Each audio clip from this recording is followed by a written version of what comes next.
and welcome back. I am here with Rubber Stamp Tapestry, and we are going to create, as you can see, a birthday card featuring the Carnation Bouquet peg stamp set.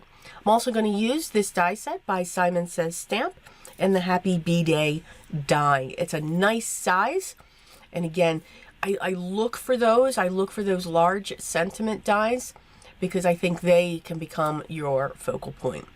So I'm going to start out on a piece of cardstock that I've cut down, to 4 by 5 1/4.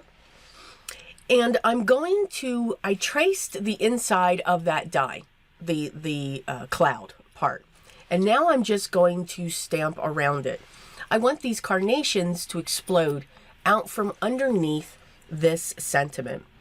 I pulled out my Concord and 9th die inks, and I'm using Grapefruit, Poppy, Buttercup, and Honeysuckle for the carnations. And I'm using Parsley and Sprout for the greens.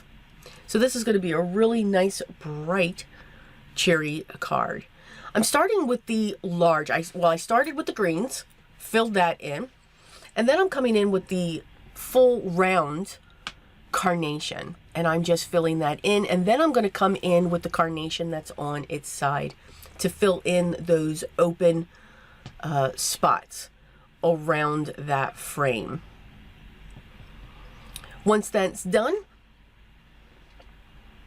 I'm going to set my peg stamps aside, and I'm going to put this onto my mat. I chose a light green that matched the greens that I used. And yes, I used my ATG gun. I miss using my ATG gun. And I think I have my camera set up so that it doesn't look like I'm about to knock you out. But this is my favorite tape runner. This is the only tape runner that I use. Okay. So I have some pieces here, and I double cut the cloud. And you can see I was testing what I was doing on some scrap paper, so we don't throw all of that away. If it's big enough and can be die cut, we die cut it. I cut the Happy B-Day, which is really nice because it's all one die.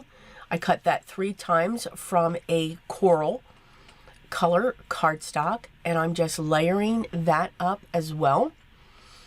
And then I'm going to set that onto the cloud. This is going to be a side folding landscape card. But this will fit on a portrait card as well. It all depends on, how you're designing it. I'm going to set that right up onto the cloud, make sure that's centered. And then we're going to glue that right down onto our card design. To give this a little bit more shine, instead of adding some gems, going to do something that we used to do. Again, just thinking about all of those techniques that we used to use back in the day.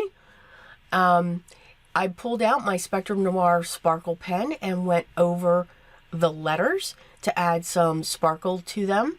And then I'm going to come in with the glossy accents and go over these layers. Since they're nice and big, this makes it really easy when it comes to the glossy accents bottle, and I'm just going to cover these up. This did not take long.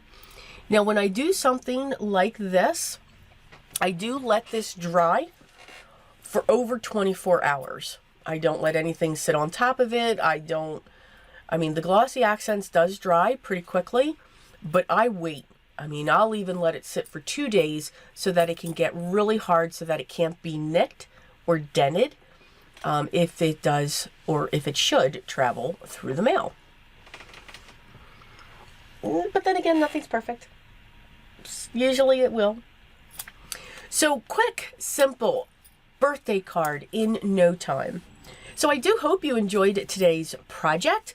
As always, the products that I used will be listed down below, and if you have any questions, make sure you leave those down below as well. Enjoy your day, have fun with this process, and smile. But remember what's most important, always be creative. Till the next video, guys, take care.